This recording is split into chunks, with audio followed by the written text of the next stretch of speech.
Modern times marked the last screen appearance of The Little Tramp. Les temps modernes marquent la dernière apparition de Charlot, le petit homme qui avait apporté une gloire mondiale à Charles Chaplin et qui reste le personnage de fiction le plus universellement reconnu de l'histoire. Le monde que quitte le vagabond est très différent de celui où il est né 2 décennies plus tôt, avant la Première Guerre mondiale. À cette époque, il partageait et symbolisait la souffrance de tous les déshérités d'un monde qui émergeait à peine du XIXe siècle. Avec les temps modernes, il affronte des épreuves entièrement différentes à la suite de la dépression en Amérique, où le chômage de masse a coïncidé avec les débuts de l'automatisation industrielle. Chaplin est vivement préoccupé par les problèmes sociaux et économiques de ce nouvel âge. En 1931, il a quitté Hollywood pour faire un tour du monde en 18 mois.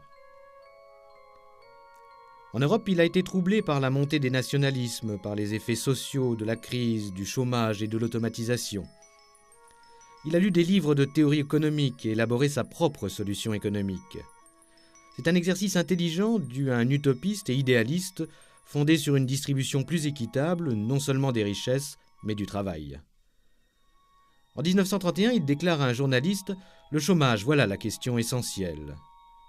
Les machines devraient faire le bien de l'humanité au lieu de provoquer tragédie et chômage. » Dans les temps modernes, il transforme ses observations et ses inquiétudes en comédie. Le petit homme est cette fois un être parmi les millions qui font face aux problèmes des années 30, pas très différents de ceux de notre époque. Misère, chômage, grève et briseurs de grève, intolérance politique, inégalité économique, tyrannie des machines.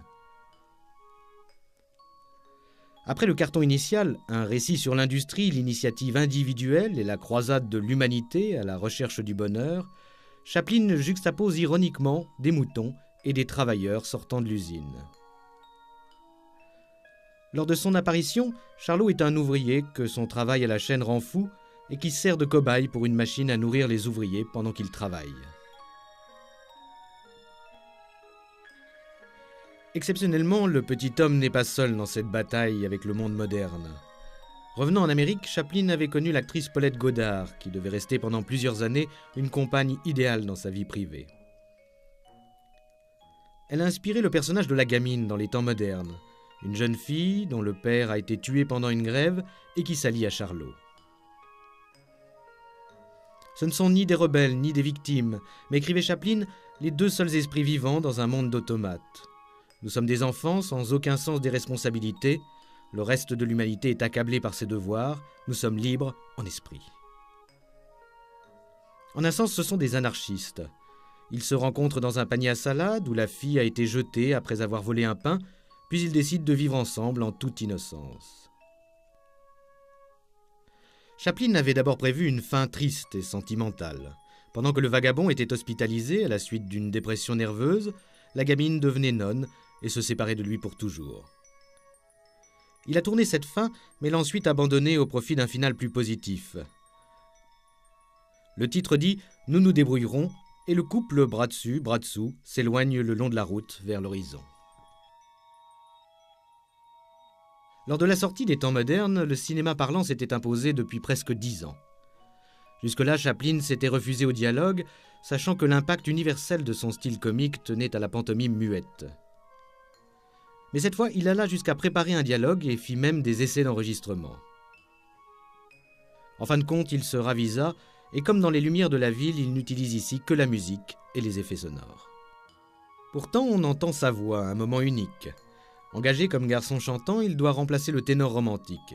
Il écrit les paroles sur ses manchettes, mais celle-ci s'envole à son premier geste, et il est obligé d'improviser la chanson dans un merveilleux charabia international. On avait déjà entendu la voix de Chaplin à la radio et dans au moins une actualité filmée, mais c'est la première et seule fois que le monde a entendu parler le personnage de Charlot. En dehors de ses hésitations à propos du son et de la fin, le tournage est harmonieux et pour un film de Chaplin relativement rapide.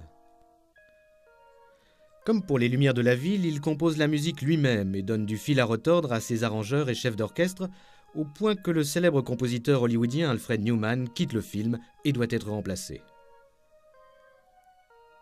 Les temps modernes a été la victime d'une étrange accusation de plagiat. La compagnie germano-française Tobis prétendit que Chaplin avait volé des idées et des scènes d'un autre grand film sur le monde industriel moderne, À nous la liberté de René Clair. Les arguments étaient faibles, et René Clair, grand admirateur de Chaplin, se trouva très gêné par cette affaire. Mais Tobis insista, allant jusqu'à reprendre ses revendications en 1947 après la guerre. Cette fois, le studio Chaplin accepta de payer une somme modeste pour se débarrasser du problème. Pour Chaplin et ses avocats, l'obstination de la firme, majoritairement allemande, visait à tirer vengeance du message anti-nazi du dictateur. Heureusement pour nous, Tobis n'obtint pas la destruction du film de Chaplin qu'elle demandait à l'origine. Les temps modernes restent aujourd'hui un commentaire sur la survie de l'homme dans le contexte industriel, économique et social du XXe siècle. Son message humain reste valable pour le XXIe siècle.